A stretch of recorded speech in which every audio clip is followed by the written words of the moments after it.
Okay, guys, welcome to another commentary. My last commentary went fairly well, and so we're going to try this again. Is this coincidental? This is probably going to be more controversial. I don't know what's going to happen. I haven't watched this full talk. I watched 10 minutes, stopped it, said I need to get to this later after I finish my commentary, and I'm just getting around to it now. So this is a talk by John Vervaeke and Dr. Jordan Peterson. Now, obviously, I'm part of the Peterson Sphere. Check out the petersonsphere.com website.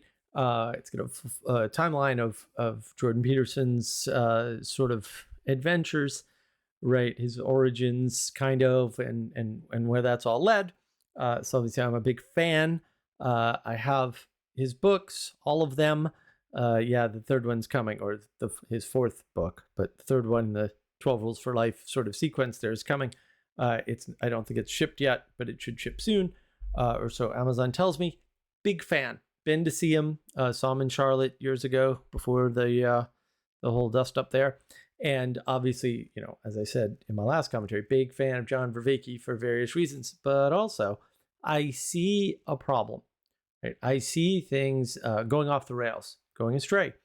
That should have been clear from my last 4-part commentary. I don't know how many parts this is going to be.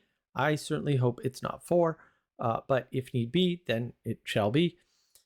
And look, I have not been willing to criticize Jordan Peterson publicly. I've said why on previous live streams. If you haven't checked out any of my live streams, that information is there. I don't have any handy off the top of my head, but if somebody comes up with, one or two that I've said this before, maybe I'll link one here. If not, you'll just take my word for it, or watch several hours of me spouting on live streams, which might be healthy too. Who knows? So I already know from the 10 minutes I've watched that I've got some disagreements with Dr. Peterson here that I think are pretty serious, and I hope to go through why. The time is now because things have gone off the rails. They hadn't really gone off the rails before, in my opinion. But now I see danger ahead. It's not that I hadn't been on the lookout for it, right? And but it is that, you don't criticize the great men who are moving society unless you can pretty much bring the goods that there's a problem. Well, I certainly couldn't before, and I didn't believe that there would necessarily be a problem with, John or Jordan in this case. But clearly with John, completely off the rails. And I was there up close and personal to watch it happen. It was very sad for me. And Jordan seems to be straying into that territory as well. So I'm going to do my best, to show you guys what I mean by that. And, if you don't agree, you don't agree. If you do agree, that would be good to know too. So feel free to let me know in the comments how I'm doing, especially if this is going to be a multi-part thing. And probably going to be at least 2 parts because there's probably going to be a lot to say. But other than the first 10 minutes, this will be new to me. And so I'll be exploring it sort of live right here. This is as close to reaction as you're going to get. Hello, everybody. I have the privilege today to speak yet again to Professor John Vervaeke. He's a repeat guest on my show, maybe more than anyone else. That's possible. John and I have been involved in a conversation now that spans more than a decade. We've been both working assiduously in different ways on defining the meaning crisis and also exploring potential solutions to that crisis, and with some success, I would say. And one of the things that we do in today's conversation is to continue that dialogue and to delve more deeply into what the meaning crisis signifies, and also what it means, say in John's terms, that there's a new advent of the sacred, and what that means, what the sacred means, what a new advent might look like, what that means philosophically, what it means scientifically and theologically for that matter. We spend a fair bit of time as well discussing Peterson Academy. John's one of the lecturers there. He's done 3 courses for us, which have been the first one is released already. It's been very well received. And along with Pajot and my work on the Peterson Academy, that's another place where this meaning crisis, at least in principle, is in the process of being resolved. And that, God only knows what that means. But it Well, yes. What does that mean exactly? I'm not sure what the proposition is here. The implication is that somehow engaging with the Peterson Academy is going to resolve the meaning crisis. The meaning crisis writ large, the meaning crisis for people who go to the Peterson Academy. Or is that supposed to somehow address the meaning crisis in a way it hasn't been addressed before? I don't know really how any of that is possible, right? So, I like, and it seems like neither does Dr. Peterson in this case, right? So that's important to notice. I'm not saying, because he didn't say, I just don't have the information, that he's not correct here, because I'm really not sure what he means. But he doesn't seem able to clarify. That should be a hint.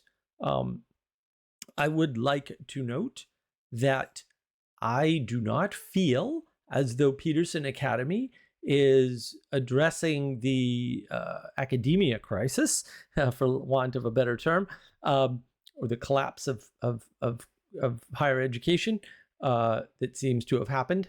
And I don't think it addresses anything as, we'll say, complex as the meaning crisis. The problem is that, from my eyes, you've effectively tried to remake college with, we'll say, better teachers or something through lectures. Now, look, I'm a big fan of lectures. I've watched some of the best lectures that were ever put online, according to pretty much everybody, as a way of learning. Also, when I was in Boston, I audited classes at MIT and Harvard, and I think Northeastern and BU, and maybe one other school, I don't recall. More than one class, by the way, because you could just walk in and take a class. No one would stop you, and it was a welcomed thing. It was a well-known thing to audit a class. So I have some familiarity with classes and colleges, having lived around Boston and in Boston. I when I was growing up, and up until very recently, I was always told it's not the information that you get out of the college that is valuable. It is the connections and interacting with other people, particularly in person, right? You learn what we call them maybe soft skills, like how to meet new people, how to introduce yourself, how to get along with difficult people, because, man, in the Boston schools in particular, a lot of difficult people, a lot of really difficult people. Harvard is just, watch Good Will Hunting. Like, accurate portrayal of Harvard people. Very accurate portrayal. Not all of them, I get that. Almost all of them, though, for real. Just go. Just try it out. Let me know. Right? Let me know.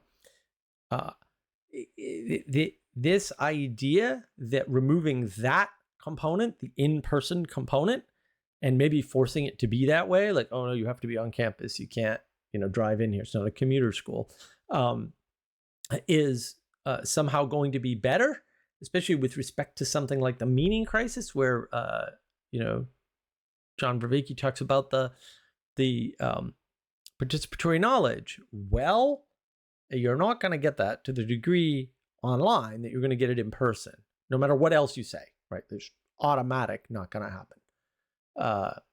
Maybe you could make a skills set exaptation argument online. I certainly make that to some extent, but if it's not pushing you offline, what good is it? That would be my statement there.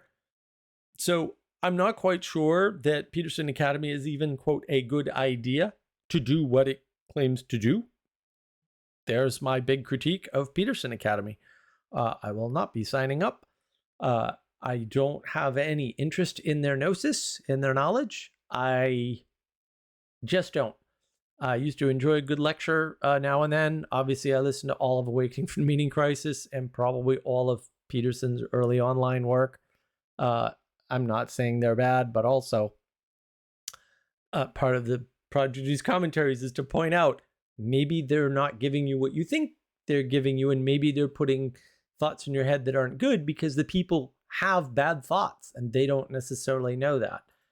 Everyone on YouTube can't be right, guys, especially when they're disagreeing quite vociferously in some cases. So I don't trust the project at all, the Peterson Academy project at all, to deliver solutions to anything.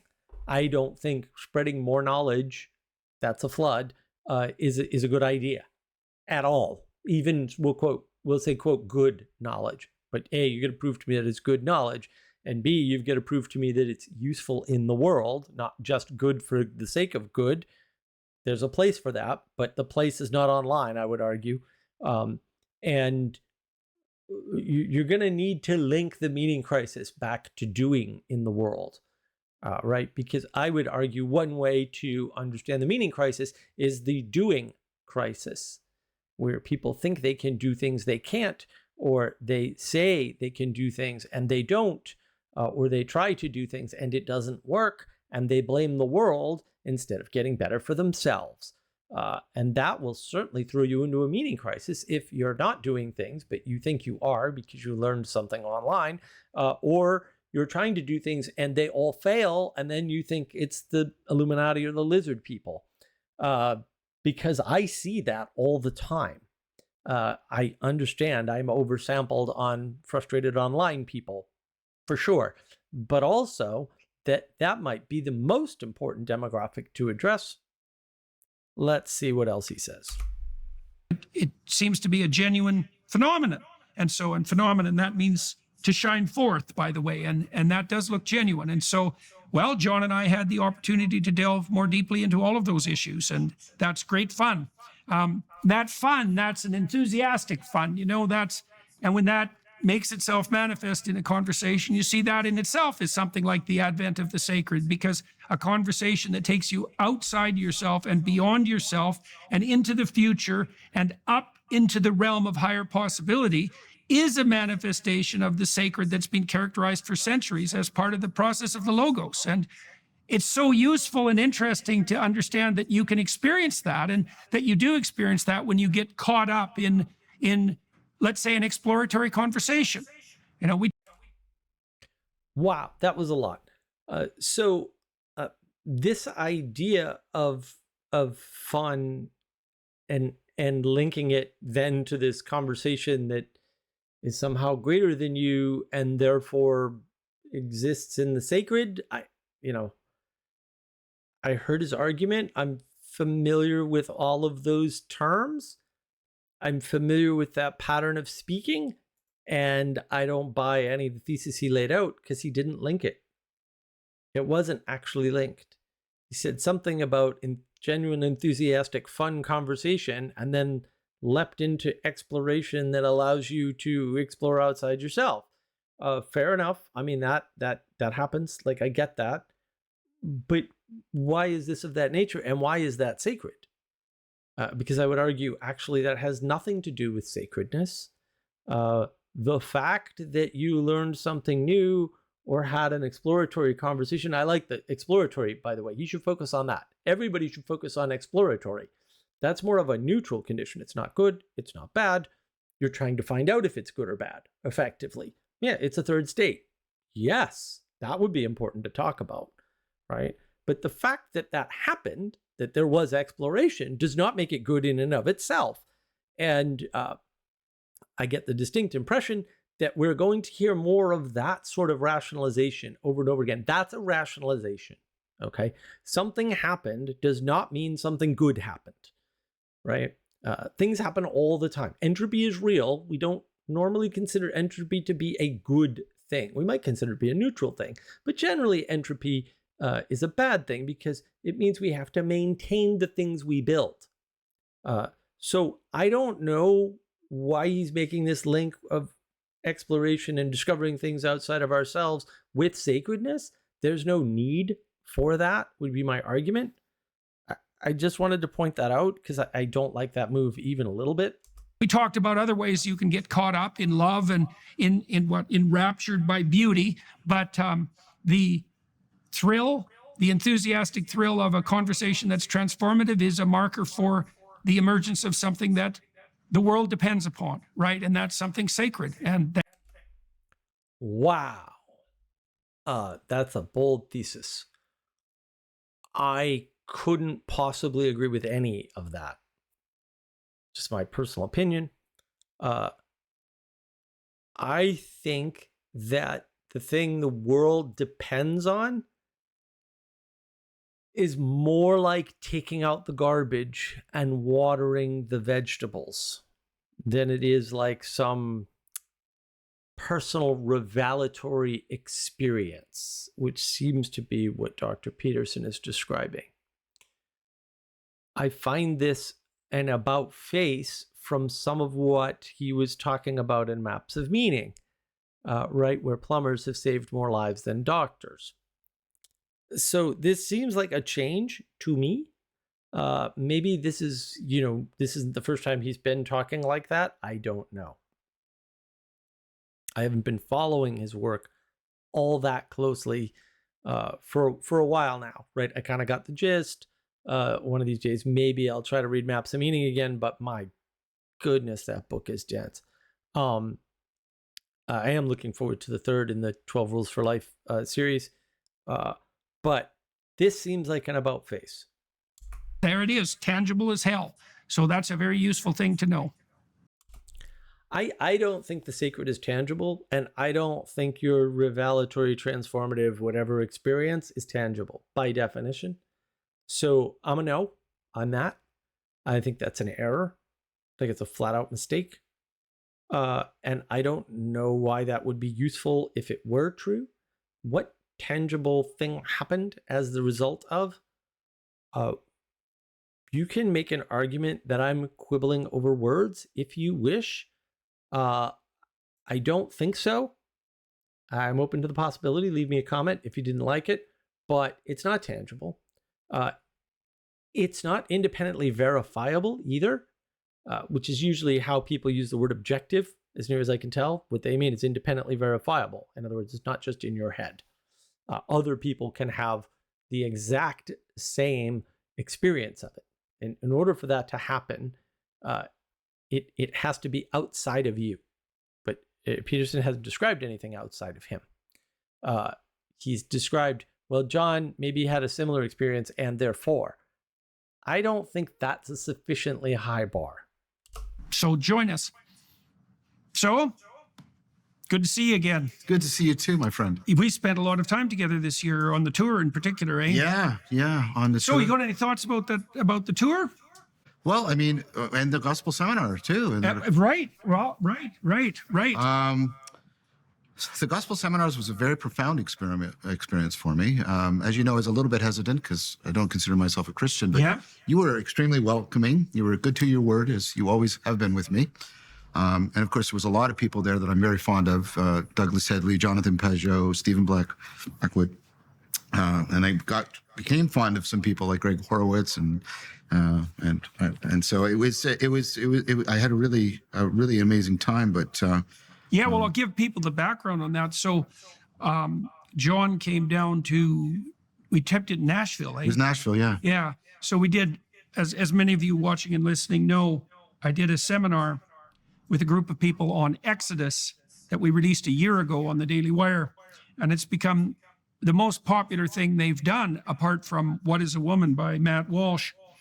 And it was quite a trip to go through the Exodus story with a group of 8 scholars. I learned a ridiculous amount. And so we decided to duplicate that procedurally with the Gospels. And so we had many of the same crew, but John came along for the Gospel seminar, and that worked out very well. That's going to be released between now and December, by the way, on the Daily Wire platform. And so they're very happy with the way it's turned out, and there'll be more images in it, more interviews. And so it'll be a little pepped up on the editing side from the Exodus seminar. So why did you like the gospel seminar?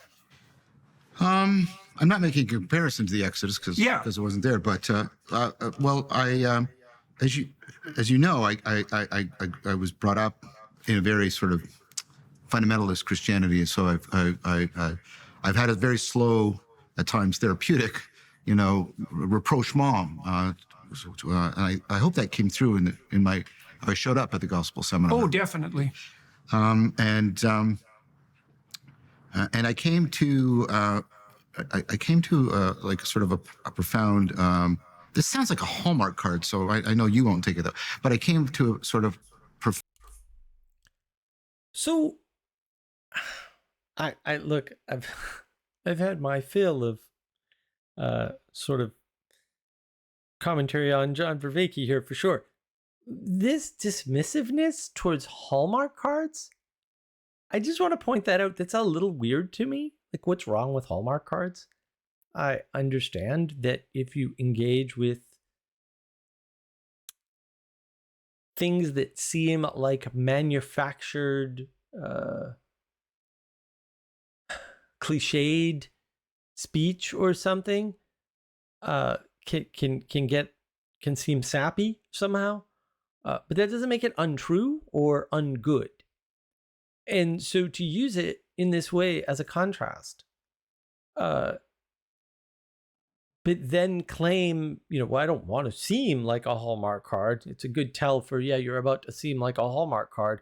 But if you don't like Hallmark, why do this invocation of Hallmark cards as a negative thing in your intonation and your context if you're about to use it? Like, why not, or, well, this may sound cliche or this may sound sappy, right? Like, just be direct about why you think it may come off that way. This is a strange move. Found sort of reorientation, reappreciation, reapprehension of Jesus of Nazareth. And this may sound... I'm asking for charity in the next thing I'm going to say. Sure. I'd always... Why do you have to ask for charity with this guy who's been super charitable to you all along, as outlined earlier? I don't understand these maneuvers. They're both Canadian, sure, that might explain some of it, but still, that's a weird move, even for Canadians, man. You know what I'm saying, Hoser? Missed being a Christian in some sense. And I missed going to church. I missed the community. I missed that sense of having a mythos that you belong to. What is a mythos that you belong to? And why do you miss this? You left. I don't know. Maybe fess up first. And then it won't be so much of an issue. Community. Any community, yeah. And so, but I'm trying to make this positive. I lost that longing at the gospel seminar, not because I became a Christian, but because I felt I came close. Well, there was a moment, if you remember the gospel seminar, where I said, like, I consider myself a deep follower of the Logos. Yeah, right. And oh, wow. Okay. I don't know what these people think the Logos is or how they're defining it, but as near as I can tell, it's just one of many parts, and you don't follow it. It acts out through you, and maybe everything else, but it's a different topic. I'm not a theologian. I'm not going to theologize or whatever that would be. This, I like that Dr. Peterson adds in community. Yeah, you feel you belong to a community. You don't belong to a mythos. That doesn't make any sense at all. And then to insist that he lost that longing to belong to a community because he get together with a bunch of people to talk about the gospel, and then he gets a deep sense that he's always been a follower of the Logos. Like, how is this building community? What definition of community are these people using? I don't understand. I just genuinely, this seems like a very sort of high up abstract crazy talk to me that isn't being backed up by experience or action in the world. Now, look, everybody has experiences, let's say, that are theirs and theirs alone. That's not action in the world, and it's not an experience I can relate to because I didn't have it. And the fact that you described it doesn't mean any of that happened even in your head, because people lie to themselves and to others. If you're lying to yourself, by the way, you're also lying to others when you talk about those things. Don't know why I'd have to say that, but I feel like I do. So this is very strange speaking. It sounds good. I agree. Hey, that's great. I can just go to a seminar and engage with people, and my longing for community goes away, but I'm not actually in one. I haven't filled that void. That sounds dangerous. And that became, and that wasn't just a statement for me. And because of the people that were there and the way they received it, I don't want to get too overly egocentric, but that was a very healing moment for me. Well, because of the people that were there and how they received it, that was a healing moment for me. And why would that be egocentric? I'm confused by all of that. I don't know why me saying I had a healing moment in the presence of other people would be egocentric. Unless I'm lying, of course. It's just a weird way to talk about anything, really. Why would you be worried about that? Why would you be so worried that you try to front run it? And then why would that not manifest? It didn't sound egocentric to me that you had an experience and shared it with others and they didn't, I don't know, run you out of town, tar and feather you. I don't know what the option would be here. it's a remarkable thing to realize.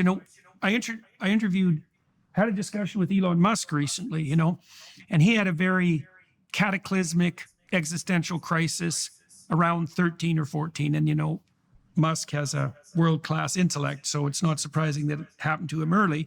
And it had something to do with the conflict between the scientific view of the world, the hypothetical conflict between the scientific view of the world and the religious view.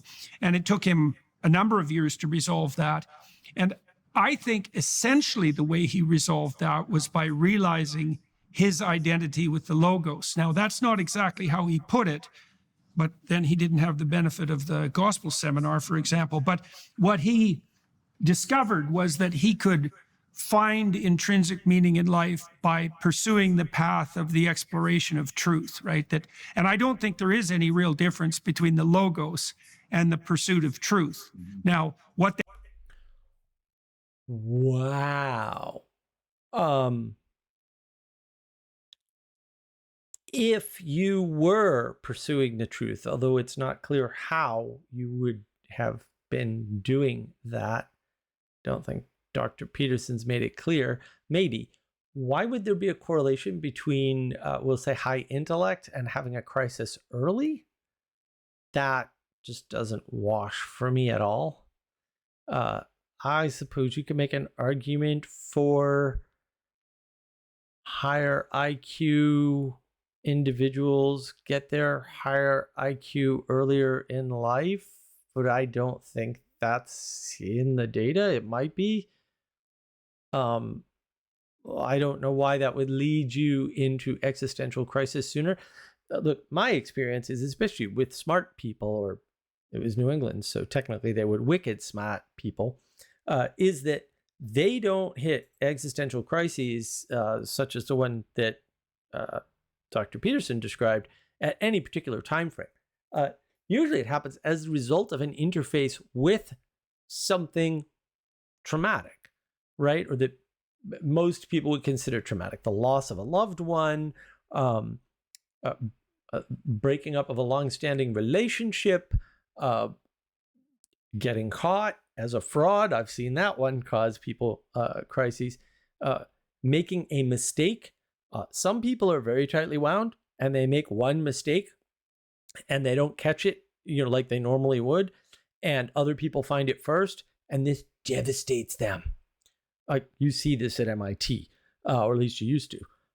Maybe it's become so watered down now those people are harder to find or something. But I've seen that. It's terrible. And some of these people are quite old and they've just never gotten caught making a mistake. Maybe they haven't ever, been sloppy enough to publish a mistake. There are people like that. I mean, there aren't too many, but they exist. I've met them. They're amazing. Whoa. But the ones that had gotten caught making a mistake and then had somebody else point it out to them and that kind of ruined their world, that happens. I've seen that many times. So I don't know why that would correlate with early. I do like that Dr. Peterson put in, corrected himself, I would say, and said, that this conflict, it may not be real between religion and science. It ain't real, okay? Not even a little bit. It's all made up by sciencey people. That's why you don't see the religious people going, well, we have to get rid of science. No. They may attack certain scientific theories or hypotheses or the teaching of certain sciences. I don't know that that's wrong. There might be a few you can point to where it's wrong. But I'm not convinced that that's wrong. That's for sure. So that's good to know. It's sort of important to pay attention to the details. Sure, if you're pursuing the truth, or the logos through truth or something, then. But how are you doing that, and how do you know? Those are important details.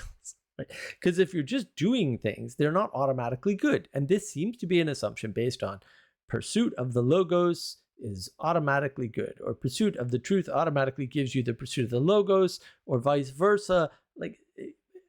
There's no reason for any of those things to be evident or factually correct.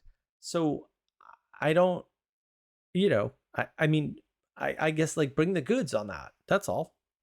That means theologically, well, you could unpack that for millennia, because human beings have been unpacking it for millennia. But it is perfectly reasonable, and I think in keeping with your work, to point out that investigation into truth itself, is a form of truth. Jean Piaget said that is if we're going to understand knowledge, what we really want to understand is not the structure of knowledge, but the process by which knowledge builds and is regenerated, yes. Right? Okay. Again, you can talk about pursuit of truth, but what if what you're pursuing is an illusion of truth or a lie? So, for example, you might be pursuing the thesis that there is a conflict between science and religion. And all that would lead you to do is reject religion. It would put you in an opposition to religion, and it would cause a war, which to some extent it has, I would argue. Why would that be good? I don't think that's good. I think we've seen the results of that. I think we've been living through it, quite honestly. Not good. If you believe, and you should not, because it's categorically incorrect, that the pursuit of science is the pursuit of truth. Science doesn't make truth claims, guys. I mean, when did this not become clear to everybody? This is what I learned in school. When did we stop teaching this? I don't understand. Science cannot ever, under any circumstances, no matter what you do or how sciencey you science, make truth claims. Period. End of statement. But if you thought that, you could see where that reasoning on Dr. Peterson's part might be coming from. I don't know where it's coming from, okay? I'm just saying, I've seen this before. I've heard this talk before. All the people I've heard this talk from previously, by the way, I would not trust them with anything ever. So take that for what you will. And so Piaget figured that out. And also, I just want to note, this thing about knowledge and the pursuit of knowledge, is not linked to truth. That link is not there. So to say Piaget said, well, did Piaget say that the pursuit of truth was true? I don't understand. I don't know if Piaget has that right either. If I'm pursuing an understanding of knowledge or a knowledge of knowledge or however nonsense, first of all, I'm on the wrong path. Like, why? Who cares? It's not important, right? If you want to validate your knowledge, well, hey, listen, that's what science is for, actually. Like, that's the task of science. Science is validation. Really, that's pretty much all it is, by the way. Science is validation of knowledge. It's not the creation of knowledge, because it starts with observation. So you observe something, you have knowledge. Oh, something happened, right? Oh, let's come up with a wild idea about why it happened. Okay, well, let's figure out if we can test that. And if we can generate a hypothesis.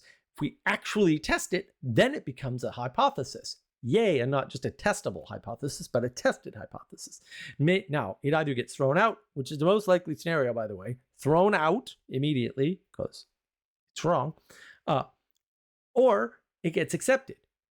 And then it rises amongst other hypotheses, and they fight it out in the battle of the science, right? To be the theory, which is the hypothesis has been tested the most and never crumbled. That's how it's supposed to work, guys. Brett Weinstein, years ago, I talked about this previously, right? Did an outline of this. It was on his Dark Horse podcast long before the virus thingy. And so that's how it's supposed to work. I don't know why, however, you need to know why you know and how you know what you know. I mean, you're wasting an awful lot of computational power when you could just be knowing new things. Seems more useful to me. To follow that deep commitment to the truth and that continual exploration is identification with the logos. And I don't know where he got that from. I don't understand how you would know if somebody were following that, if they had that level of commitment. These are all not independently verifiable factors, right? They'd have to be backed up by actions in the world in order for me to know or suspect that they might be the case. But just because you have good intentions, which is what he's describing, intentions, does not mean you'll have good outcomes, right? There are famous sayings about how the world burns for the best of intentions. There's a number of sayings like that, a bunch of them. That might be a hint that what's being said here is technically incorrect. That certainly characterizes your work. And it's good to put that back into context. I mean, I've been struck too by the fact that, the Greeks, I released a series of documentaries on the Daily Wire as well. The last one of 4 is coming out this week, I believe. Jerusalem, Athens, and Rome, 2 in Jerusalem. And one of the things that's remarkable about the conjunction of Greece and Jerusalem is the Greeks posited the existence of a logos that was embedded essentially in the material and corporeal world, that there was an intrinsic logic to things, that the world itself was comprehensible and that comprehending the world was good. And the Jews, essentially, and the Christians had an embodied logos idea that the human being was a rational creature and an exploratory creature, and that there was a match between that and the world. And that combination of Greece and Jerusalem is one of the sources of Western civilization. But it's very good to be able to conceptualize the gospel account in that manner, because it starts to put rationality and the mythos that you described back together, which is, I think, something of cardinal importance for and I think it's what's occurring in our current time. Thank you. Wow. Okay. I'm not prepared to have a comprehensive debate about what Athens thought. However, Platonism, Plato, the man, the myth, the legend, He was talking about the forms. Okay.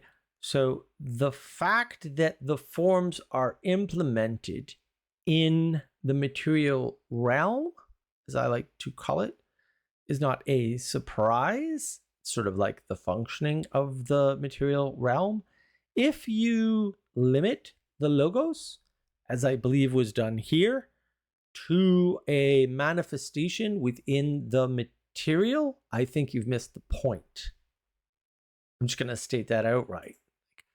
The logos is closer to the ethereal thread that binds all things together in the true, the good, and the beautiful.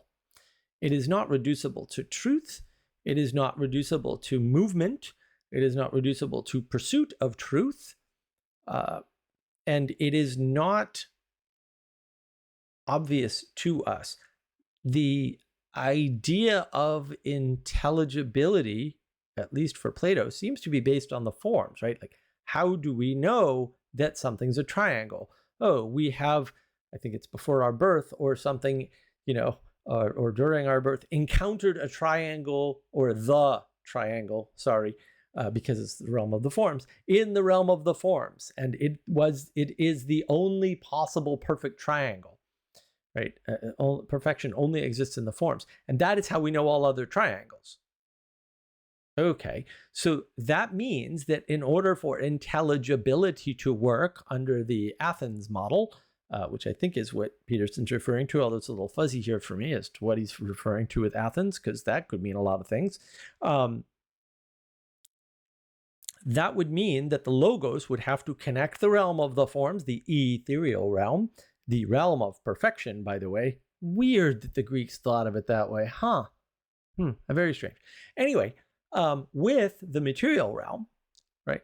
And there's a deep implication there that logos runs through us, and that's how intelligibility happens, because we are the creatures intelligizing, right? We are the intelligibility machines, if you want to reduce it to machinery, which does make me slightly ill, but I feel it will work here for my audience. So I bow to you, dear viewer. I like the Rome, Athens, Jerusalem idea. I may go over that with Adam at some point in a history video. I know we got to get the Russian Revolution done first. It's on the books. I apologize. You notice he didn't mention Rome. I think a lot of what he would have benefited, a lot of what he was saying would have benefited by mentioning Rome, in my opinion. So I think it's important to keep that in mind, is that Rome is a factor here. And I would say Jerusalem is more about purifying the material to reach the spiritual, or the realm of the forms, or the ethereal realm. Athens was more about manifesting the true, the good, and the beautiful within their lifestyle, right? And Rome was more about implementing, what do I want to say? The things that worked in the here and now. And I probably need to flesh that out a little bit better, but now is not the video for that. If you want to hear about that, leave me a comment. That'll motivate me to sort of flesh that out more, which I have to do anyway before I talk to Adam about it. We've already talked that we should do that video, so that's probably coming down the pike. But I just wanted to point this out. Like, I don't agree with that idea of Athens at all. I don't know where that comes from.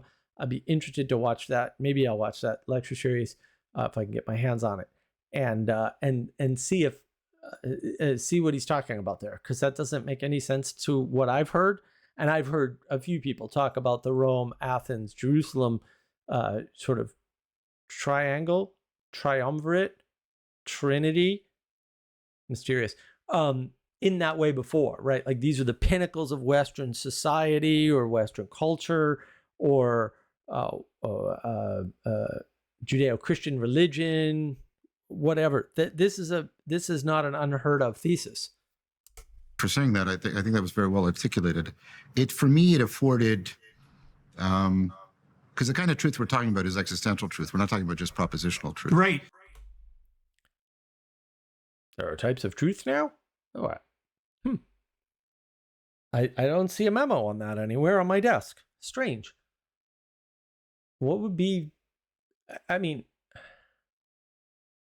propositional truth? Can propositions be true? Maybe propositions can point at the true? That sounds more like what propositions do, is point.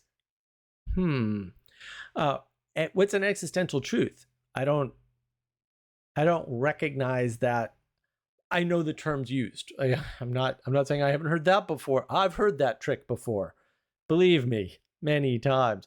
But I still, to this day, having asked many people who use that term, what does that mean?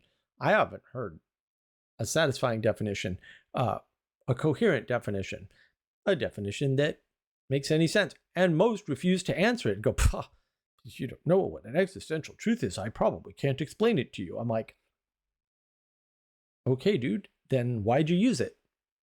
Because now you're just talking over my head on purpose, according to your arrogance. But hey, who am I to point that out? We're talking about the truth that's only, and Piaget would agree with this, the kind of truth that only is realized through personal transformation.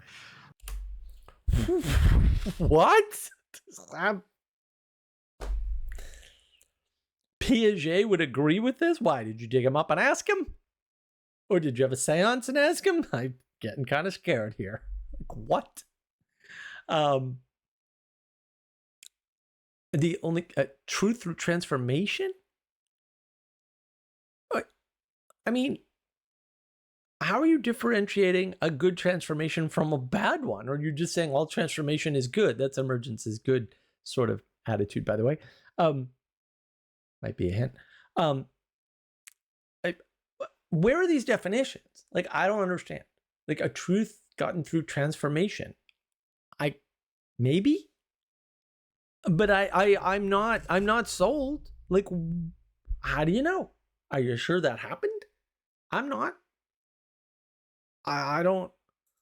This is just making a super abstract reference by using two abstract, undefined terms in a decontextualized, right? There's not enough context to derive anything. So you're going to project into that and go, oh yeah, sometimes I've had a transformation and it's led me to a new truth. I'm sure that happens. Is that the normative case? Is that what usually happens when you have a transformation? I've met a lot of people who had transformations on LSD, man. And they're convinced to this day they're true. And they're nuts. They're actually nuts. Everybody that's engaged with that particular truth of theirs has said, I don't think that means what you think it means, effectively. And looked at them a little funny. And we've all tried to explain it. Thinking of one person in particular, but I have lots of examples, actually. These are dangerous ways to think about the world, because people they'll go off. They'll go, well, I know how to have a transformation. I'll just have some mushrooms, some psilocybin. I'll just drop some acid. I'll just do some DMT. I don't disagree. That'll give you a transformation. But as I have said in many places before, most people who do drugs become worse, not better. Just like, this is all over the data on drug use. Like, scientific researched papers since forever, longer than the 1950s, for sure, are pretty clear about this. The average outcome for people who do drugs to get transformation is negative. Very negative. It used to be in the literature. Somebody backed me up on this. They were an actual, like, accredited psychiatrist. The number one cause of schizophrenia is drug use, psychedelic drug use. I think that's probably still true. I'm just saying, just because you can't look it up easily on the internet now, but it was certainly look upable before. What's going on there? Doesn't mean it's not true, bro. I think if you go back through the admission data for people in hospitals in particular, who have been diagnosed with schizophrenia, you're going to find some kind of psychedelic drug use. The correlation's still there for sure. So it's worth thinking about. That's why I think talk like this is dangerous. If what John is saying is true, and if what Jordan is saying is true for that matter, in this case, you should drop acid. Please don't do that. Don't do that. No, you're not going to get a truth through transformation. You're probably going to get a hospital visit. But an embodiment. Yes, of course. And it was, so Jesus of Nazareth and Socrates. And embodiment, yes, of course. I mean, I don't know what that means. I don't know how it could have any possible meaning in this context in particular. Could properly dwell together within me. Right. And Socrates and Jesus of Nazareth could properly dwell together within me. You want to be possessed by two demons? If you let something dwell within you, how do you know it's Socrates? How do you know it's Jesus? Doesn't that sound a little dangerous? So wait a minute. You think that you can be you, and there's enough space within you to have Socrates hang out there, and there's enough space to add Jesus. Okay. I think I need to explain something to you. No. Okay. You're not as smart as Socrates. So he can't dwell within you, period. End of statement. There's no way dimensionally you are a vessel capable of holding Jesus. And Jesus plus Socrates, if we're doing math, I mean, none of this is realistic. I don't know why anybody would talk this way. I want to be possessed by two random demons. Okay. Can you do that somewhere else? Just don't do that near me. That's kind of a classic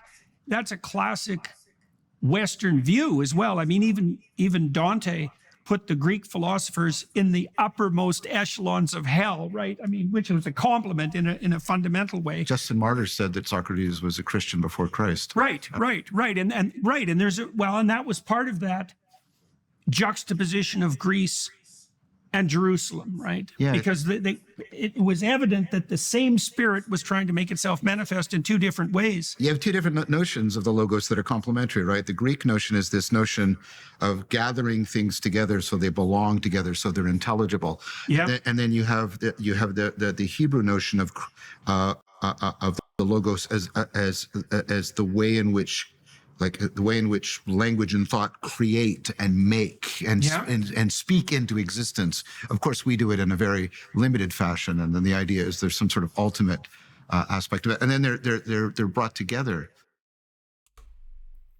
Okay, that's fascinating. I don't fundamentally disagree with any of that, but you'll notice the way John talked about it was very, very different from the way Jordan talked about it. The way John's describing it is something outside that draws together. Sounds right. That's not what Jordan was talking about, though. I mean, I don't know about this, manifesting through words and thought thing. I think that your words and thought should be aimed at or in alignment with or oriented towards, I love the word orient, towards the logos. And that is the best way to live. That sounds more like Jerusalem to my ears, not an expert.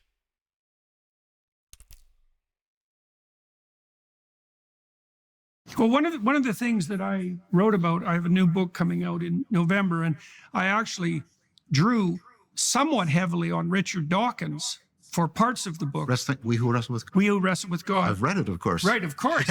And we're on the tour with me. Yeah. And so Dawkins makes a strong case and repeats it again in his newest book, which is just out, that an organism, any biological organism, has to be a microcosm of its environment, has to be a model. So it has to reflect the environment at every level, right? From the molecular all the way up. Friston says the same thing. Right. Friston says you don't have a model, you are a model. Right. And that's exactly what I guess Dawkins would say, both. Yeah. You have a model, or you are a model and you have a model. And that would be particularly true for people. And well, the fact that you're a model and that you have a model, so that's the interior logos that might be more associated with, say, Judeo-Christian thought, but it has to match the external logos of the world, because otherwise it has no connection point. But that also begs a question, which is one of the questions I raise in this. All right, just before we get into begging the question, I want to point out that all models are wrong and some models are useful, and also a model doesn't have to be a complete representation and is not normally so. My argument would be something like, when you have a model that is a complete representation, you no longer refer to it as a model, you refer to it as something else. So you could say that a plant has a model of the plant's behavior in its cells, right? Because, I don't know, let's just go with the world is a self-similar fractal. Jonathan Pichot is talking about this all the time, by the way. And therefore, really the only way you can do things at all levels is pretty much the same for similar sorts of things. If you want to pump water, the way a cell pumps water and the way all the cells cooperate together pump water is the same. They don't all do the same job, though, because they're not all modeling the same parts of that behavior. Okay, so that means, if the way I'm conceiving of this is true, there are models, and then there are the things that they model. I don't like the word thing either, but listen, like, we're overloaded on language. I get that, but also we're overloaded on language. So you're going to have to figure it out and not be skeptical and say, well, thing is technically blah, or you're using thing 6 different ways. Yeah, everybody does, because you kind of have to. So thing, something identifiable as independent in some way. The cells in my body are not identifiable as independent from me. Okay, so they are models of processes, behaviors, requirements that make up me. That doesn't mean they reflect all of those things. I will refer you, I've done this before, but no, go grab a Mandelbrot set and go look at it. Right, keep it running for a while, slowly, and watch the detail change, and realize that there are parts to the Mandelbrot set, right, that appear and are replicated, but they don't appear at all scales, because those are the parts. They're not the wholes, they're not the unities, right? They're the parts. So my cells, any individual cell of my body, is not a model for every other function of my body or for my entire body. It is a model for some feature, right, that is replicated at the layer of me. Okay, so they're reflections of a part of the unity that is my body. Sure. Also, you kind of need to add all that nuance. Otherwise, people can very easily get stuck in, well, the cell contains the universe. People talk like that a lot. And it leads to pantheism. I can't imagine why. Where else could it lead? So you have to be careful with that. That's where I'm at. So I don't necessarily disagree, but also, boy, you're going to put a lot of context in there so people don't get lost and start thinking crazy thoughts, because they will. The book is that if Dawkins is correct in that supposition, that an organism has to be a microcosm of its environment. And human beings are embodied personalities at the highest level of their organization, then how can it be otherwise than that the human being as a personality is a reflection of the essence of the cosmos, let's say? Or Oh, this is atrocious wording. The essence of the cosmos? The word reflection is good. Yeah, I think Dawkins, as usual, has it wrong. Sorry. I don't know why anybody has to say that at this point. Kind of got a lot of things wrong. I wouldn't say that we have to be a model for the thing above us, or the things below us are a model for us in that way, again, as I outlined. But also, that's weird, because evolution says you have to be fitted. You don't have to fit into the whole thing, but you have to fit into it somewhere. And I think, even now that I'm forced to think about such things, although I don't understand why this isn't all obvious. Fittedness is a statement of submission, right? To be fitted means you are submitted to the thing. And if you unfit, you die. Sure. Also true. That's why submission is important. Fittedness in evolution is exactly that. These are the things you're submitted to. This is your place within the larger ecosystem, is I think the term they would use. Those crazy science people, particularly the evolutionary peoples. Nothing wrong with that, like, sure. But also, that's not being a microcosm of something. It's being a piece of the larger thing. It is a unity within the larger unity. Sure, we could probably talk about it that way. I don't know. Cosmic essence? Like, I mean, it has to be, in his own thesis, it has to be the sum person of all persons, plus the sum nature of all nature, right? Plus the sum of all the other things that you can't see, plus something else, because a whole is always, this is what I was saying earlier, always greater than the sum of the parts. So you have to be able to differentiate the parts from the whole. That wasn't hard. Was that hard? I didn't feel like that was hard. Always. So whatever that is, has some of us as its reflection. Sure. Sure seems to be making an excellent evolutionary case for a superordinate being or entity. That I don't know, what would that entity do? I guess it preceded and therefore created all the things.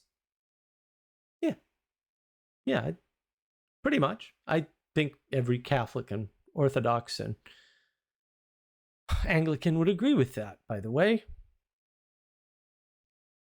Or pretentious, but... Well, not pretentious.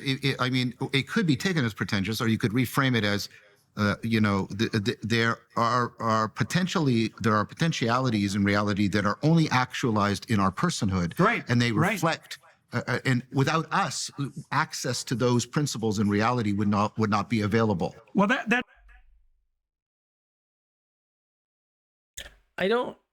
there are potentialities in reality. Yes, a lot of reality is potential. You might call that space, by the way, because space is the place where potential can manifest. Space is part of reality, I hope, right? John, right? But there's a bunch of stuff that could but doesn't manifest, and I think that's more the religious concern, right? What is the maximum potential to manifest the true, the good, and the beautiful? That's more what Anglo-Cathodoxy, for example, might be concerned with. I understand. I'm excluding all these other wonderful religions. Yeah, too bad. That seems to be akin to something like emergence. Well, right? I mean, yeah, very much. That seems to be akin to emergence? No. No. Just flat out no. It's not akin to emergence. 1 minute you're talking about, well, there must be something above us. And the next minute you're saying that's akin to emergence? No? Can we go back to talking about the thing above us that we're reflections of, please? And this is a very common trick, that the emergence is good people, and Peterson is an emergence is good person. Sorry, Dr. Peterson, I wish you weren't. It'd be great if you'd stop doing that. Pretty much everybody would stop doing that. That'd be even more great. No, you were just discussing the thing above all of the emergences. Let's go back to that discussion. That's far more interesting. That's on track. Emergence is happening all the time. Who cares? You can think about us as random, like as the consequence of random processes, which I think is a fairly absurd way of looking at the evolutionary process. But you can also look at us as manifestations of the potential that was inherent in the material substrate right from the beginning of time, right? I don't know. I think I have a migraine. Oh my goodness. The material substrate? I mean, this is just a flat out rejection of the Anglo-Cathodox message, which is no, the manifestation is not within or contained by your body at all, which is not to say the body is not important, because they don't say that explicitly, by the way. But it is to say that the important part is not the material part. The thing that holds the material together, created the material, might be another way to think about it, is the important part.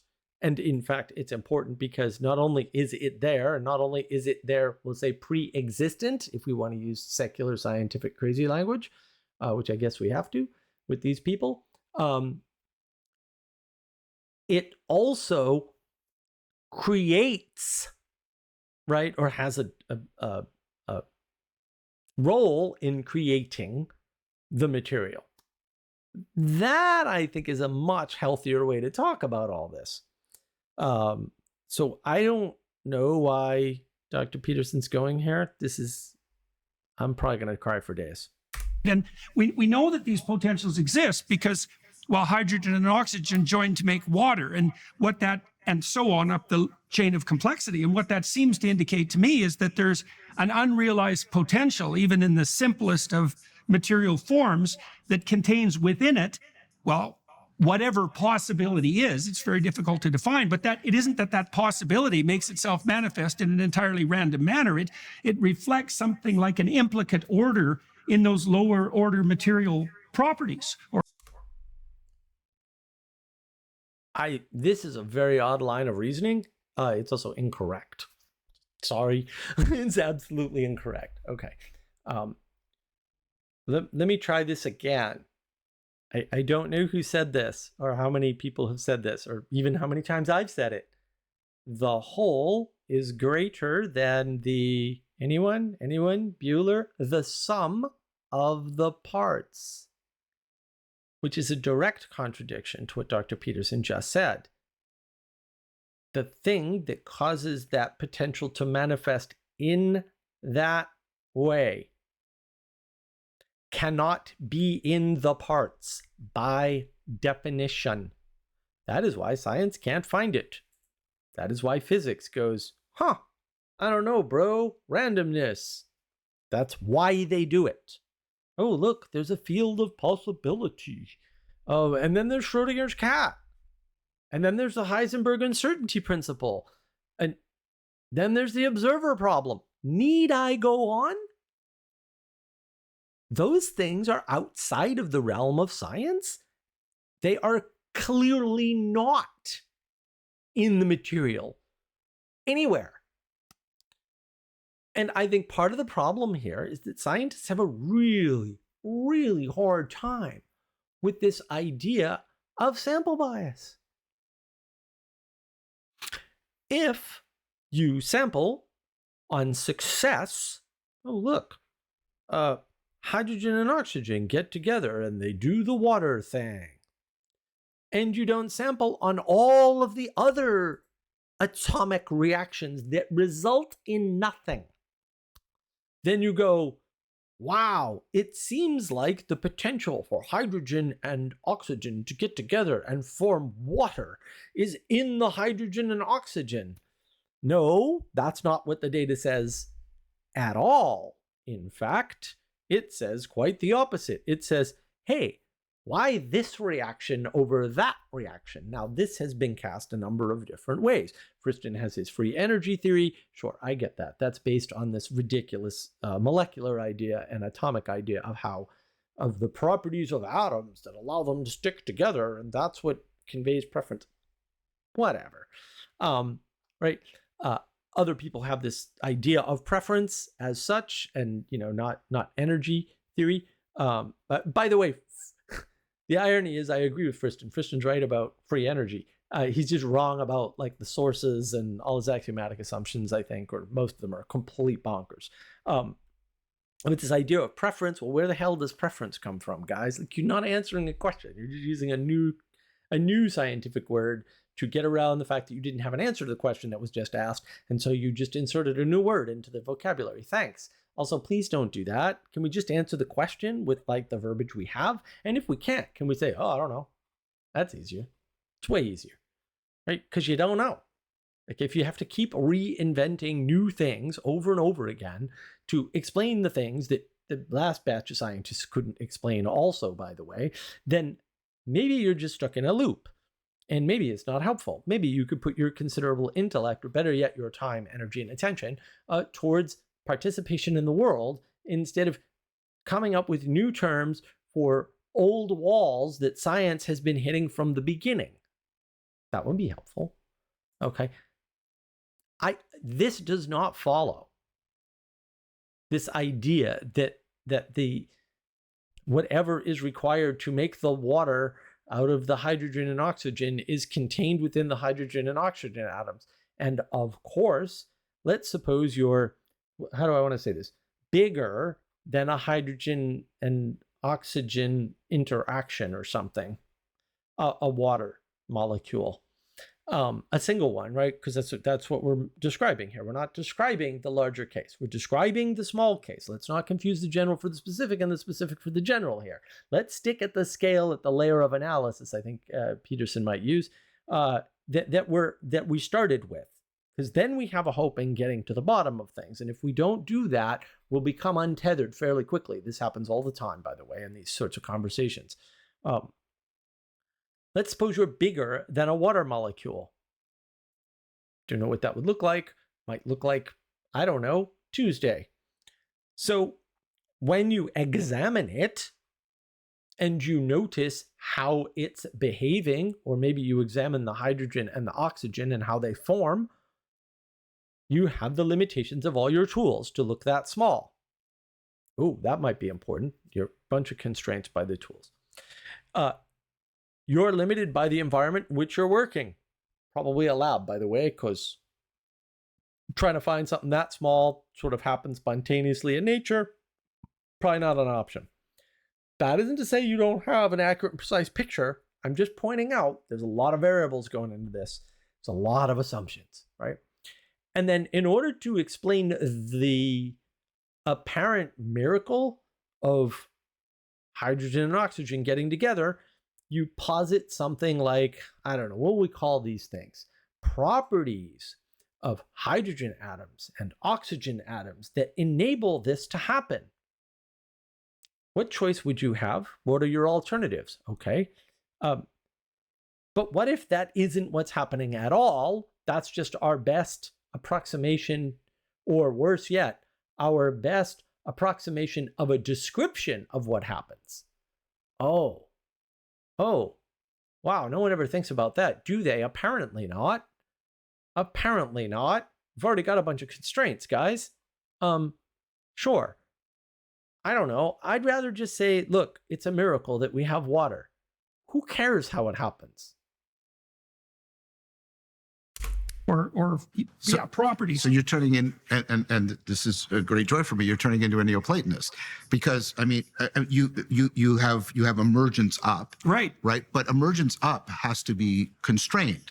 There has to be an ordering to those possibilities because of the possibility. This is a point even made by Whitehead much later. Yeah, it'd be just chaotic otherwise. Right. So you have emergence up, and if you had emergence up without constraint down, the top level would just be an epiphenomena. But the top level, as a level, has to constrain what's going. And this is this is in the book I'm working on with Greg Enriquez on consciousness. That you not only have bottom up emergence, you have top down emanation. Yeah. And that's the Neoplatonic view. That's the view that went into the heart. That seems to be the same view that Page. I don't. I've heard a lot of descriptions of Neoplatonism. I've never heard that one. You'll notice in this case they're always talking most about emergence. That's a tell. And they're always talking about emergence first and not jumping immediately to emanation, right? John didn't say emanation. He said, well, there has to be a top-down constraint.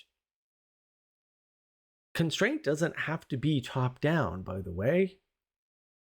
Good to know. Constraint is often on the horizontal plane with whatever it is, at whatever layer of analysis. There's different layers of analysis here. There's still a hierarchy, a big, deep hierarchy, by the way. That's still happening. So that's good to know. And there are constraints at the layer. So, for example, this is why there's a difference between quantum physics and classical physics, right? When you look at things at the layer of analysis of classical physics, where the laws of classical physics or the rules of classical physics work, they work. There's a bunch of constraints in classical physics that are only present in classical physics, many, if not all of which, vanish when you get to the quantum layer. I mean, this is how scientists do this now. So, okay, different rules at different layers of analysis. That means different constraints at different layers. Sure, right? Now, if we tie this back to, and this is why I think part of this, at least, if not all of it, is creation denial. If we tie this back to where did this all come from, how did it all start, which is a more existential question for sure, by the way, now we can begin to see stuff like, oh, wait a minute. So forget about constraints. Maybe it's not as constrained as we think, or constrained in that way. Maybe there's just a better way of being. And if you orient towards the logos, you'll have the best way of being. But that is not a constraint of, we'll say, the creator or the created world. There are constraints within the created world. Those are separate from orienting towards the logos, right? Then you have free will to not orient towards the logos. That should be 1,000,000,000% clear. I don't know why I'd have to say that, but I feel like I do somehow. So you could orient towards the logos or away from the logos, and you'll just get different results, right? And so you could say, well, yeah, but the consequences of those results are constraints only if you know about them, only if you care about the future. What do you think nihilism is, kids? Right. How do you get hedonism? See where I'm going here? You picking up on this? So that logos, right, which was the emanation that created all the material things, by the way, or at least ties them together or something, that I think is a better way to think of all this, because there are multiple constraints, right? There are long-term constraints, there are short-term constraints, there are hard constraints, and there are soft constraints.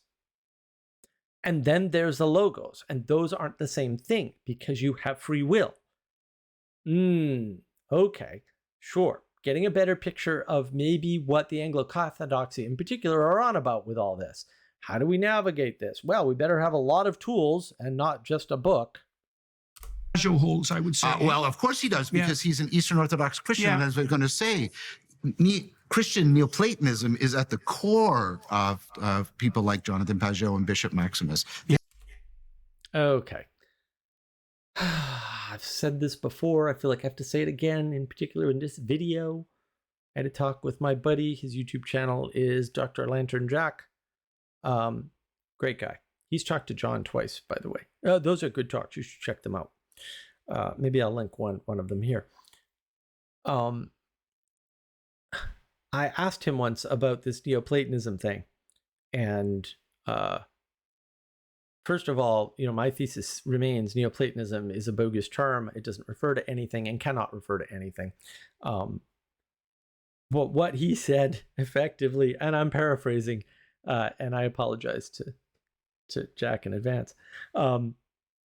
He basically said, the Neoplatonists were a bunch of disparate groups who got wiped out by Christianity. Who cares? And I was like, I hadn't thought of it that way, but yeah, also true. Wiped out, gone. They're not here. We don't know what their practices were. We don't know what their worship was. We don't know what they held sacred. We don't know what the hell they were doing. We don't know. We don't have that information. Look, I have asked Dr. John Vervaeke about this directly on multiple occasions, as have others. It is the poorest pointing at a thing ever when he talks about Neoplatonism. He just can't make his case. No shade on him. I've never met anybody who can make that case. I've had tons of conversations with people about, hey, I hear you use this term Neoplatonism. What do you mean? And they go, well, you see, there were people who were like after Plato. And I'm like, that would be the entire population today and all the populations up until his death. Could you be a little more specific, please? Well, you see, they added things to Plato's ideas. I'm like, oh, okay, great. What? Lots of crickets, usually. Or a few things that, aren't not within Plato and sometimes Aristotle. To be fair, Aristotle is the only Neoplatonist. I'll buy that. Sure, I'm aboard that train. No problem. Or they'll list a bunch of stuff I've never heard of that doesn't change the game. Like it doesn't add to Plato at all, right? Like it maybe explains something that maybe wasn't clear to that person about the implications of what Plato said. Yeah, that's fair. Fine. There's nothing wrong with that. But that's not changing Plato at all. It's not new Plato. It's explicated Plato. Okay? A bunch of people after Plato explicated Plato. Should this be like some exciting discovery that, it sounds like more of a Captain Obvious moment to me. So I'm not bought into this. And this idea that you can just arbitrarily say, well, this person's actually a Neoplatonic Christian. I don't think that is a possible configuration. Now, I can't outright deny it because obviously, as mentioned earlier, guys like Socrates and Plato are probably as close to Christian as you're going to get anyway. So who cares? But also then that's Christian again. And you could say Christianity's playing a mean time trick on us. I'd be like, bro, have you read the Bible? I haven't even, and I know they do that all the time. I don't know what to tell you.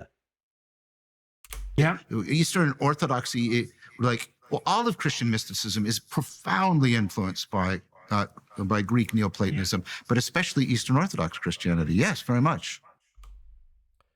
How does anybody know this? Could I get a citation on that? I've asked, by the way. I ain't got none. This is a bit like that guy Marescu and this ridiculous idea that, it's all mushrooms all the way down and people were using psychedelics and that's what the Eleusinian mysteries are all about. And do you have a single shred of evidence that that's true? Oh, you don't. Weird.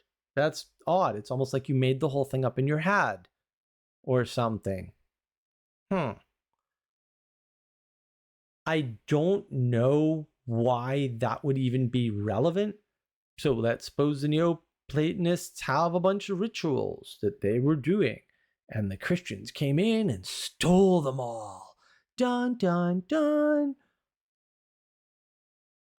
What? Who cares?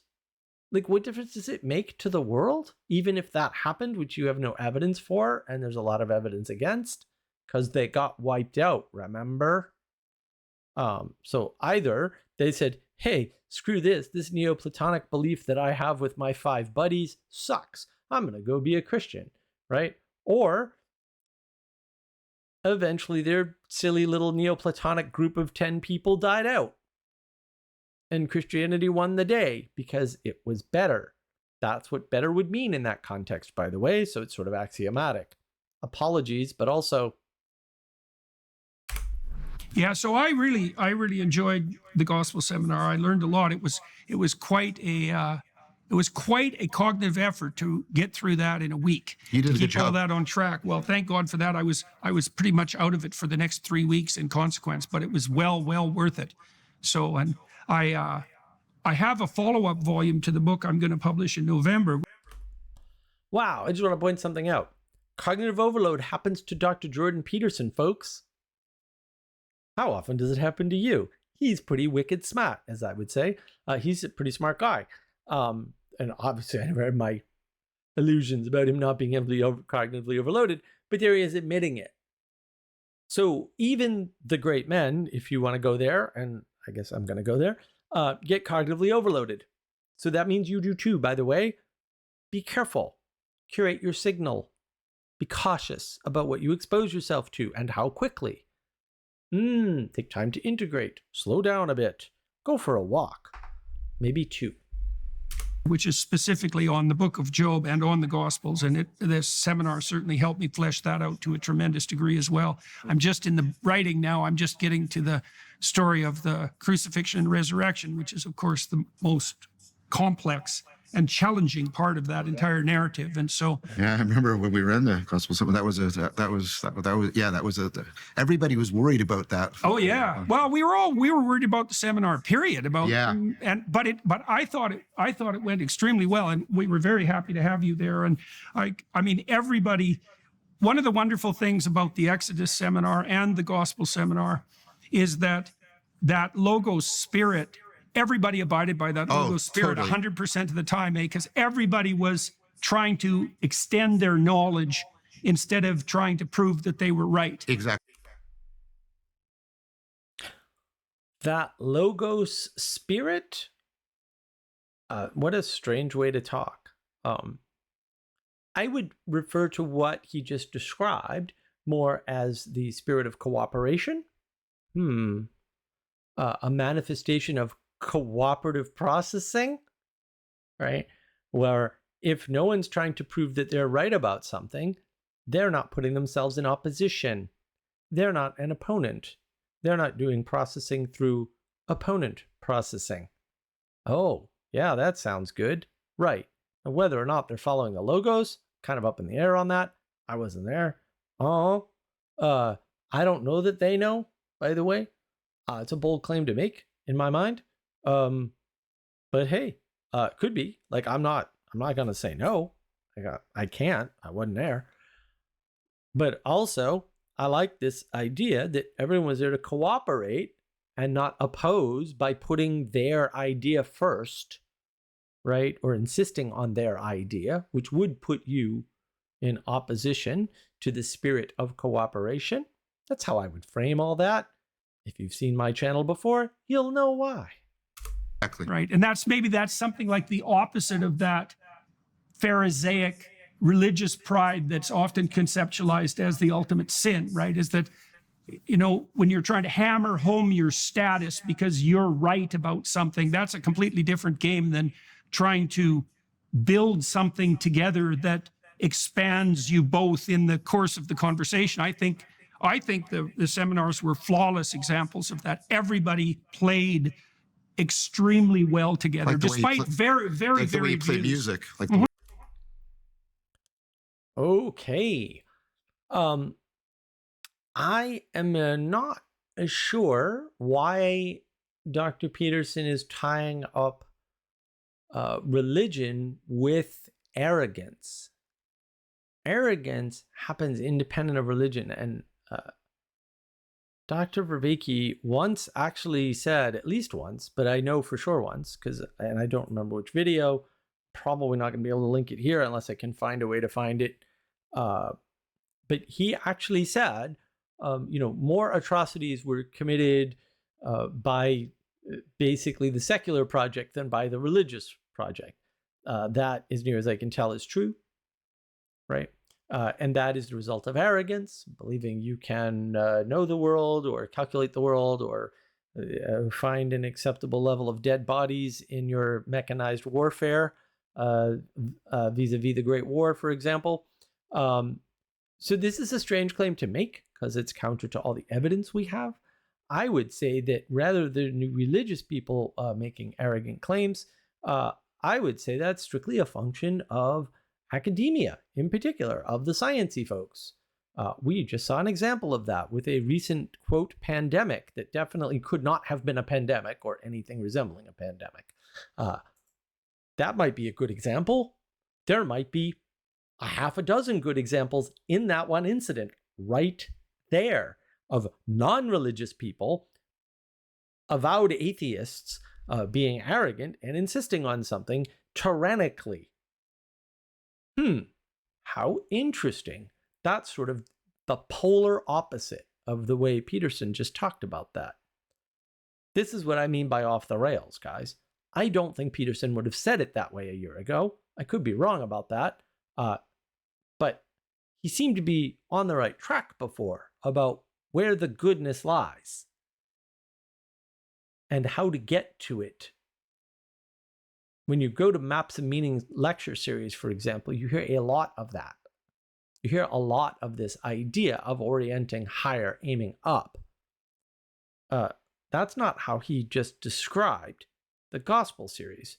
And I know maybe you didn't catch it. John invoked music here. John loves to invoke music.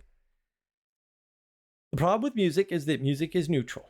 But because it ties things together, like it is a tying together of things, right? It is a poetic relationship or set of relationships. There's no poetic relationship. There's only poetic sets of relationships. I think that's probably a better way to talk about it now that I'm forced to do so. That can tie lots of things together, but they could be bad. There's lots of bad music out there, and I don't mean unpleasing to the ears. I mean music that encourages bad behavior, right? Music that inflames the passions, encourages hedonism, encourages drug use, encourages murder. And that's not just a function of the lyrics, would be my argument.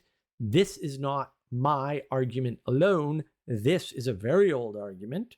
There's lots of evidence to back it up in the scientific research, by the way, and I'm just going to leave that for you to research because you can. You don't have to take my word for it. But also, please don't tell me I'm wrong without researching it first, and bring the goods, please. Otherwise, I will dismiss your comment entirely and just ignore it. Where you play music. Yeah, right. Socrates made a distinction between philosophia, the love of wisdom, and philonokia, the love of victory. And he said that the greatest thing that thwarts the love of wisdom is the love of victory. Right. I wonder if there's any difference between the love of victory and the worship of power. I mean, most of the opponents that Socrates is wrestling with are the sophists, and they are definitely advocates about for that reality is power, and that having power is what you're after. They were they were deeply political animals in that fashion. Yes. Right. Yeah. Oh, that was a pretty interesting but sparse definition of sophist. So, sophist encompasses a bunch of people who were pretending to be philosophers, but not actually doing the good. That might be a hint. Sophist also includes a bunch of people that were, we'll say, thinking that they were after the good, believing for themselves that they were doing the good, but you'll notice we've strayed away from the religious argument entirely. How odd. will also note to you at this point, keep in mind that Peterson's previous idea of linking religion and arrogance is more in keeping with what we would call, which is relatively rare, by the way, fundamentalist style beliefs.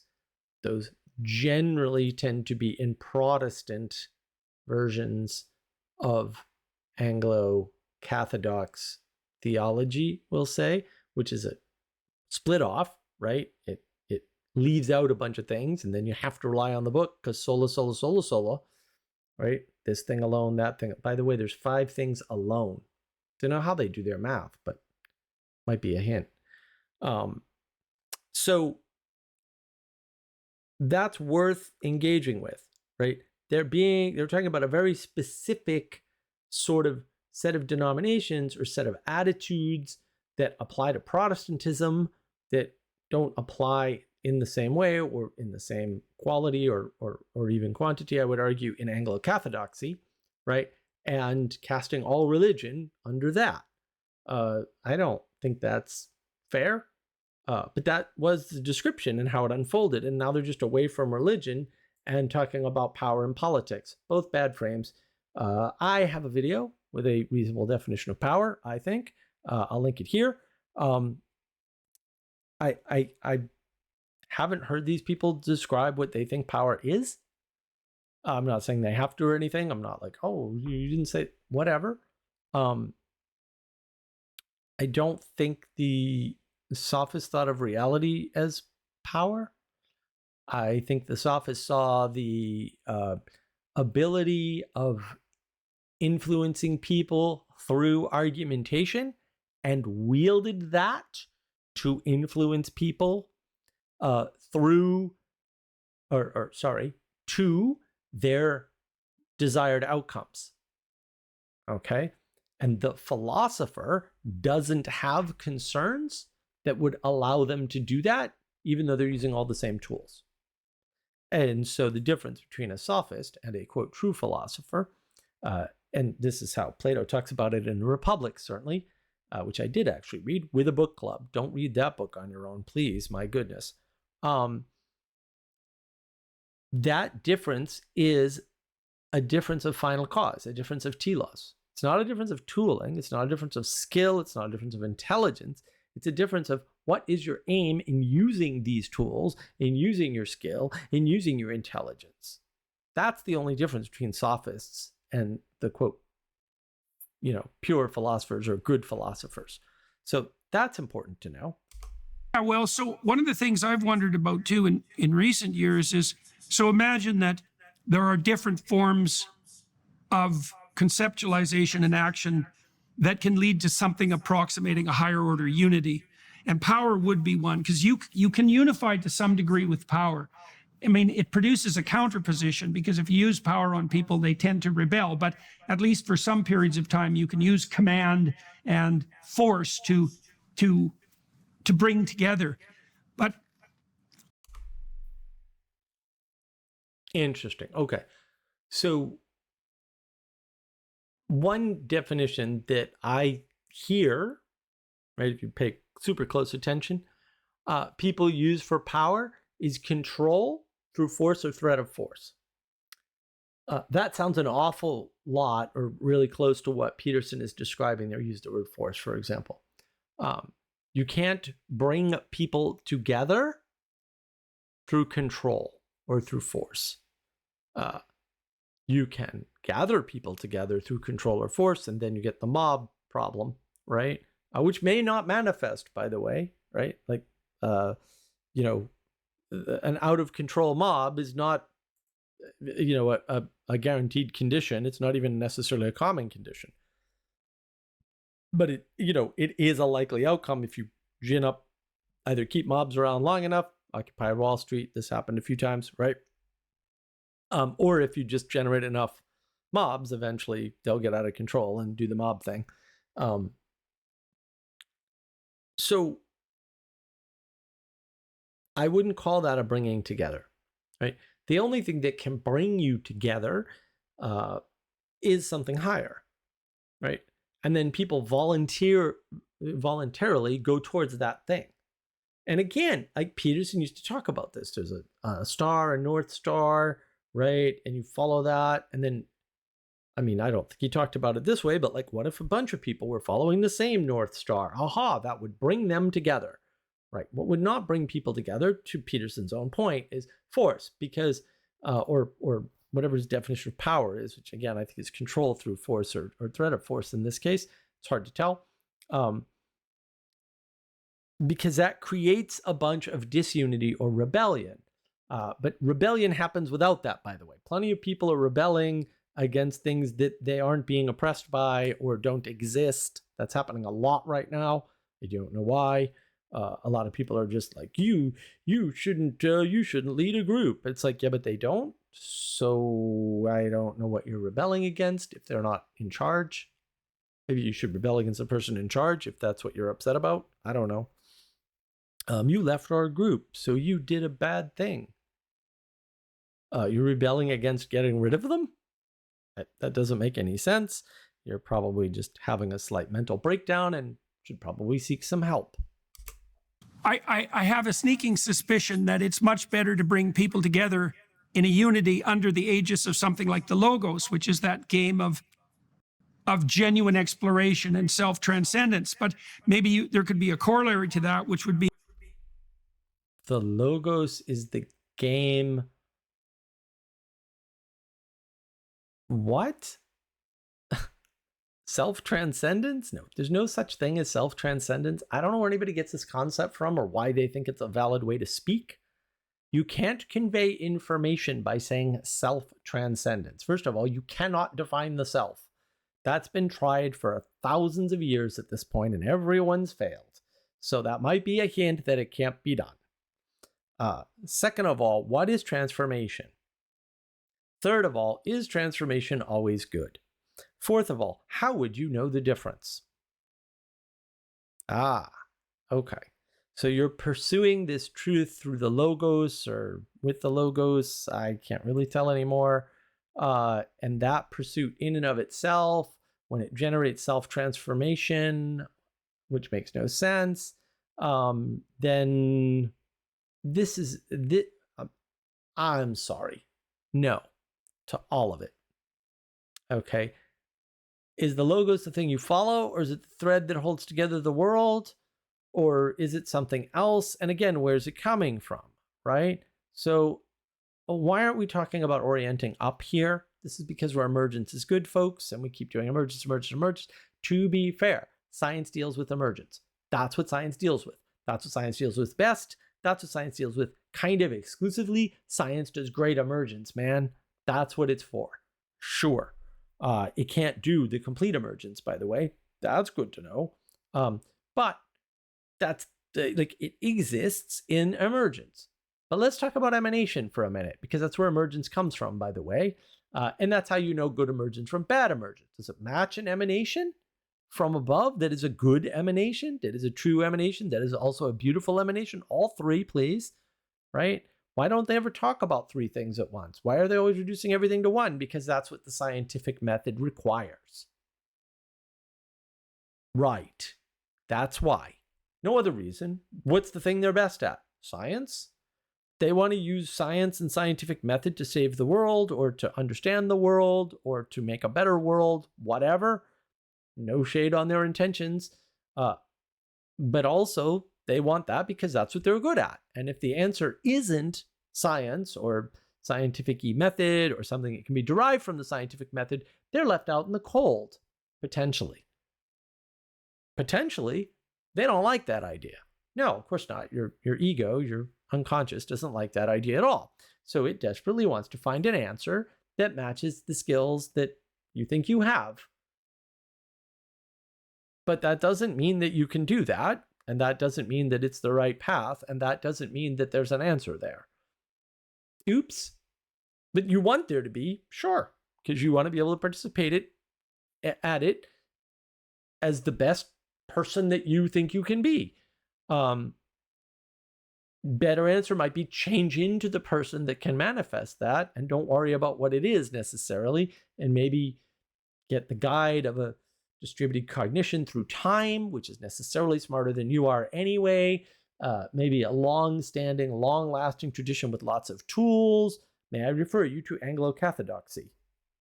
That if God dies, if the God is logos and it dies, the deity that rises to replace it is power.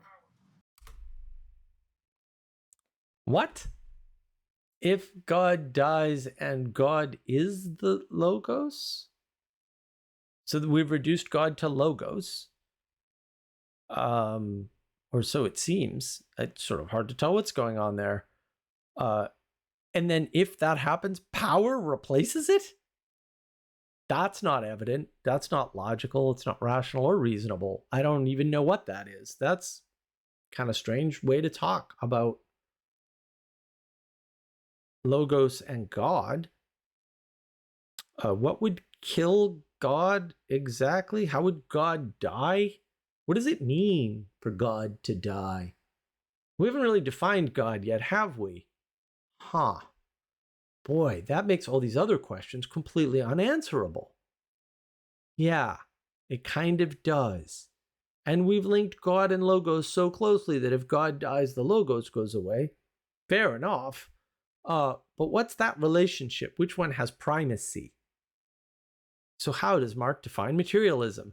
Materialism is anybody that thinks material is the prime mover, right? Or has primacy over, we'll say, the world, or over the cosmos, or the universe, or existence itself, right? As opposed to the ethereal, which is clearly what has primacy over the material, by the way.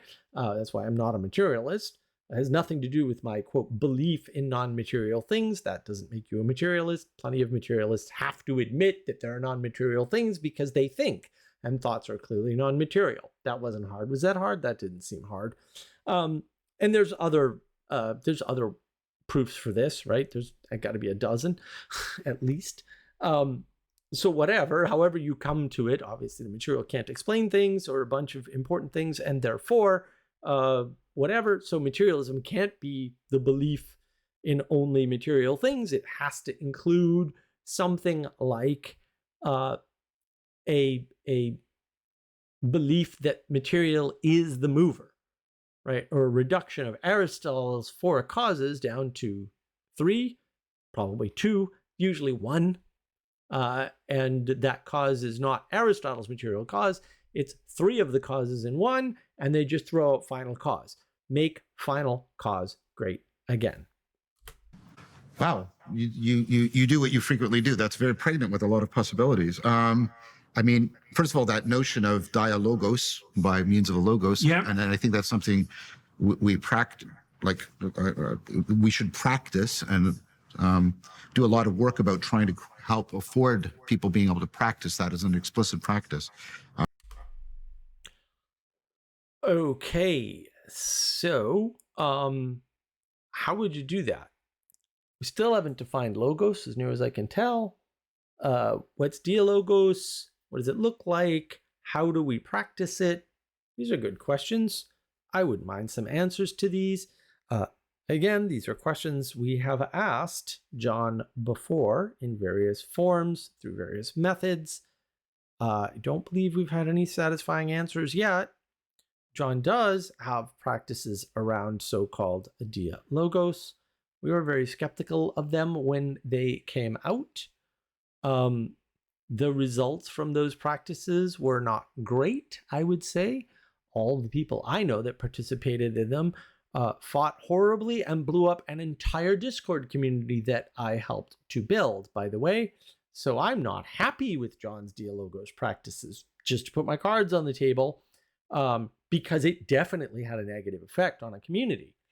And that does not make me happy, because I thought our work was great. We were helping a bunch of people until that practice came along and really, really tore a rift in the community. I mean, and people were expecting wonderful things from it and transformations all over the place. And they got transformations all right, but they turned into terrible people compared to who they were before those practices. That's just observationally true. Small sample set, but your anecdotal evidence. Okay, bro, bring your non-anecdotal evidence. We'll chat. Until then, too bad. You got what you got. I don't know what to tell you. Like, I have 100% more evidence than you do. There you go. So I think that's a very valuable thing to say. I think power. Wait a minute. I don't know why John injected dialogos into this. I don't like it. Jordan just described logos being gone or dying or something, and then power taking its place. And John's like, well, dialogos. And I'm like, but the logos is gone. You're not diaing any logoses when they're not there. So this doesn't make any sense. If you got the feeling that this was weird and you couldn't follow it, that might be why. I think power is one of our senses of realness. I think, and we need it. You talk about this. You talk about the fact that we don't want to be overwhelmed by anomaly. We need to have some power. We need to be able to, our skills have to get a purchase on the world, right? So yeah, I'm thinking. What? I don't even understand what definition of power this is. Do we need power? First, you got to define power, bro. Like, I'm sorry, but you just kind of have to come up with some kind of definition before you say we need something. I have a definition of power. It's not about need, by the way. Like, you kind of already got it, bro. You were born with it. And congratulations, problem solved. Let's move on, please. I don't know why you'd relate power to realness. That's bizarre, right? Like, how are you defining realness? That it's dependent upon power, or that the two are somehow mixed up together? So let's use my definition of power, right? So you've got time, energy, and attention. And when you focus those, that's your power. Bang. There's no power outside of that at all, by the way, unless you're Anglo-Catholic, in which case you believe forms of power emanate from the Creator down upon the earth and do things. Doesn't even matter what things, right? Like, fair. Obviously, I'm not going to dispute that or anything, right? I'm just going to talk at their level, because you notice they're not talking at that higher level that the Anglo-Catholics talk at all. They're not talking about that. They're deliberately avoiding it. Jordan Peterson just killed God. Yeah. What if God dies and the logos dies and then power takes its place? Okay.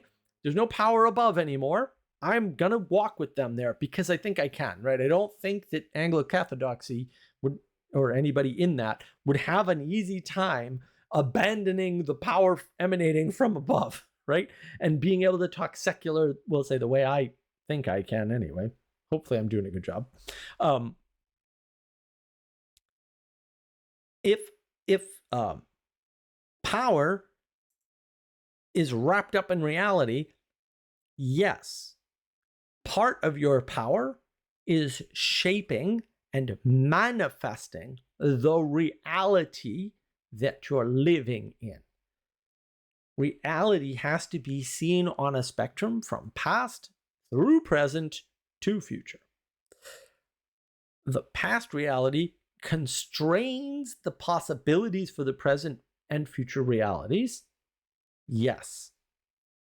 Right? You decide to dig a hole. Having dug the hole constrains what you can do with that ground in the future. It also enables or affords, if we're going to use fancy Vervaeke language, a bunch of things. Sure. But it also constrains, right? And so having manifested the reality of the hole, right? So at one point, that was the present task, digging the hole. Before that, it was the potential task, I could dig a hole, right? Now it is a dug hole, okay? Now it's part of reality. When it was just in your head as a potential, it was not part of reality. It was part of the potential that could be manifested by the fact that there is land there to dig, okay? So sure, in that way, power is the ability to manifest reality by focusing your time, energy, and attention. See how that is consistent? Everything I said is consistent and understandable. Yes, you need to add time as a variable to your equation. Oh no, the science people's heads are exploding. Time's one of the first things they control for. That's how you define rust. Everything's rusting all the time. How do you define rust? Oh, usually you talk about time frame first. Pretty much, bro. That's how it's done in science. Don't know what to tell you. That's good to know. So yeah, they don't talk much about time. You're probably not going to hear a lot of talk about time. You're going to hear potential, but they're not going to talk about the difference between the potential before it manifests and after it manifests and as it's manifesting, because those are still 3 states. 3. This 3 number, man, it's like Pythagoras was onto something or something, and that's why Plato grabbed onto it or something. No, never mind. Don't listen to that. Not so much power.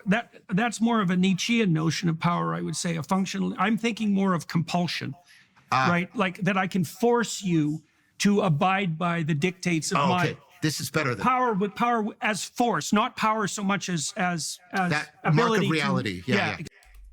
Okay, there it is. Power is force, and I would add or thread of force.